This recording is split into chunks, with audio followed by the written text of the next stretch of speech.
Ang deepest why ko. Isa akong OFW at proud ako na kinakaya ko. Kinakaya ko dahil malalim ang pinanghahawakan ko.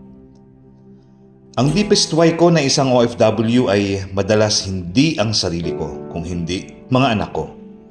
Ang mga pangarap ko para sa pamilya ko.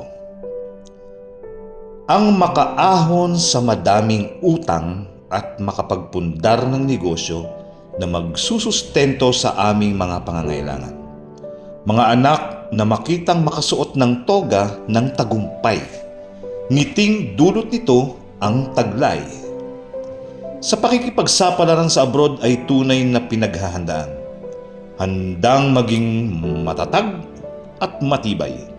Ang dalawang ito ay mangyayari lamang dahil sa malalim na pinaghuhugutan.